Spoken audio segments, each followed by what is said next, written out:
Bonjour à tous. Aujourd'hui on va faire un masque à l'aloe vera. Donc je rajouterai pour une fois un petit peu d'huile essentielle parce qu'il y en a des intéressantes pour les cheveux. Donc voilà, donc c'est un masque pour les cheveux. Voilà, parce que ça pourrait être un masque pour le visage, pour le corps, tout ce qu'on veut finalement. Mais non, là c'est pour les cheveux. Donc un petit clin d'œil à Mathilde puisque c'est son préféré. Voilà, elle aura la recette secrète comme ça. Hop, alors.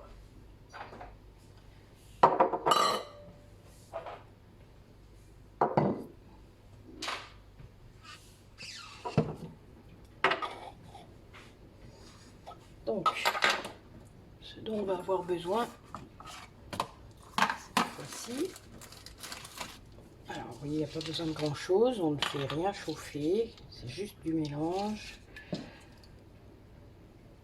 Alors, donc, un petit ramequin.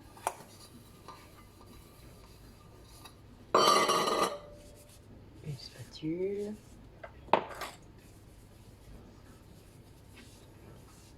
Un petit fouet. Alors, mon contenant, ça va être 50 grammes. J'ai pas besoin de plus. C'est juste pour ma fille ce soir. Donc, voilà. Donc après, elle peut même en utiliser moins, hein, les cheveux courts. Mais disons que c'est juste pour faire un petit essai. Bon, s'il lui en reste, je le prendrai. Mais c'est pas un souci. Alors, ah oui, pardon.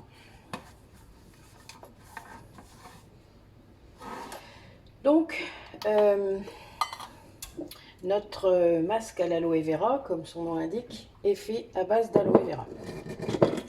Mon pot habituel.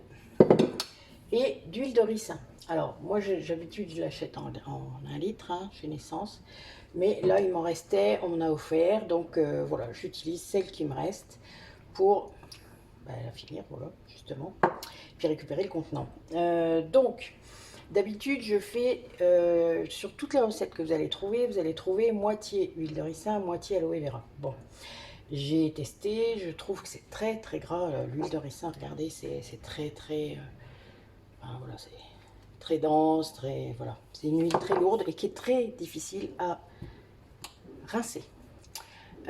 Si vous faites un masque comme ça, il faut rincer au moins 4 fois. Ce qui est quand même un peu embêtant.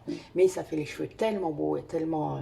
enfin voilà, tout type de cheveux, même les cheveux de type un peu crépus, enfin voilà, fort sec, enfin ça fait des magnifiques cheveux. Donc voilà, il y a un prix, mais il faut rincer. Donc moi j'ai essayé 2 tiers, 1 tiers, donc 1 tiers de ricin, 2 tiers d'aloe vera. Ça reste encore très, très difficile à rincer. Donc là, je fais un test avec ma fille. Elle me redira tout à l'heure, enfin ce soir, si c'est plus facile à rincer. Je vais faire 3 quarts d'aloe vera et 1 quart de ricin. Donc là, pour 50 grammes, allez, un petit peu de mat, ça va me faire... Oh, je vous attends. Non, ça ne veut pas. Bon. Eh bien, 37 et quelques. Hein. Donc, je vais mettre 37 d'aloe vera.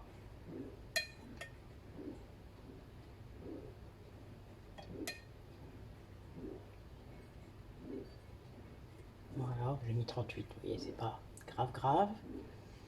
Là, on n'est pas au millilitre. Voilà.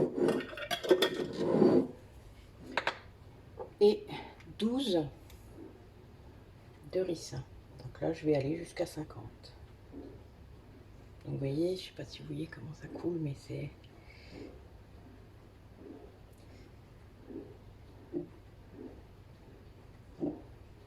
Voilà, donc je laisse un petit peu... Donc je suis à 49 et quelques parce que j'ai des huiles essentielles à mettre.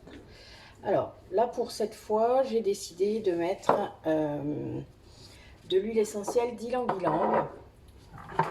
J'ai fait quelques recherches il y a quelques temps sur justement tout ce qu'on pouvait utiliser pour les cheveux. Donc l'huile de ricin, c'est très bon pour épaissir les cheveux.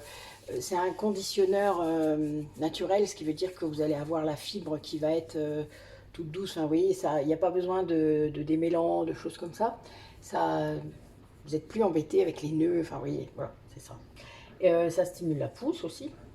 Et donc l'huile essentielle que je vais utiliser, ça va être celle d'Ylang Ylang, qui tonifie, embellit les cheveux, qui les rend brillants, toniques, qui régénère la peau, hein, donc de votre cuir chevelu, qui est antioxydant, purifiante et régulatrice. Donc c'est vraiment l'huile essentielle idéale pour les cheveux. Donc j'en mets souvent dans mes savons, moi. Je fais des savons cheveux, enfin pour shampoing en fait, pour les cheveux secs et les cheveux gras. Et du coup, à chaque fois, j'ai une recette un peu différente. Et je vais rajouter de l'huile essentielle de baie Saint-Thomas. Donc celle-là, elle est un peu particulière.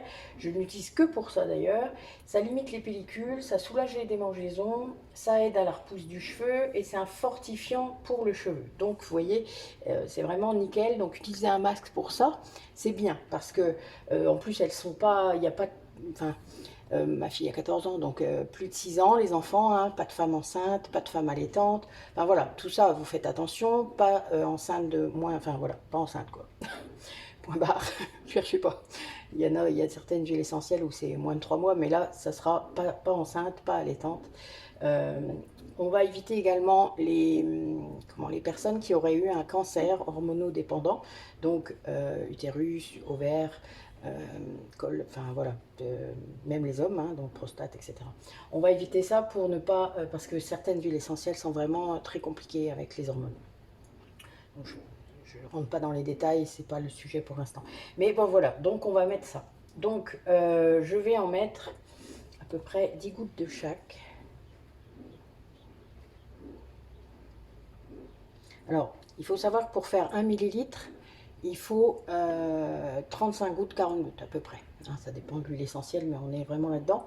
Donc, ben, vous comptez, hein, 10 gouttes, c'est un tiers de millilitre. Voilà.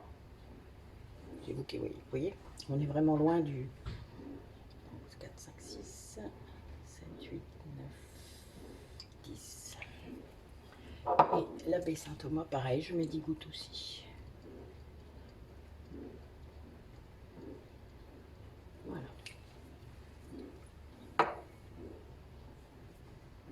Alors, donc, on remue. Vous voyez, ça va prendre une couleur blanche. On remue bien. Alors, l'avantage de l'aloe vera, c'est qu'il se mélange très bien avec les huiles.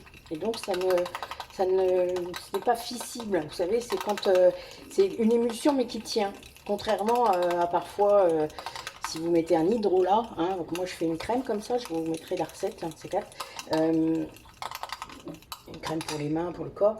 Donc avec un hydrolat et une huile, comme vous feriez une mayonnaise, eh ben, elle est fissible, ce qui veut dire qu'il faut la secouer. Je ne sais pas si vous avez vu la vidéo sur la crème à l'aloe vera, ben, il faut secouer à chaque fois, hein, puisque j'ai mis de l'huile à l'aloe vera. Mais là, celui-là, il n'est pas fissible, vous voyez, il reste comme ça. Ce qui est bien, parce que du coup, bon après, moi je fais souvent le masque quand j'en ai besoin, c'est-à-dire quand il va être utilisé. Après, c'est pas trop, je mets pas de conservateur, parce que généralement il est utilisé dans les quelques jours qui suivent. S'il faut, je le laisse au frigo, mais il n'y a vraiment pas d'utilité. C'est... Voilà. Alors, on va voir un petit peu s'il y a bien nos 50 grammes. C'est une habitude.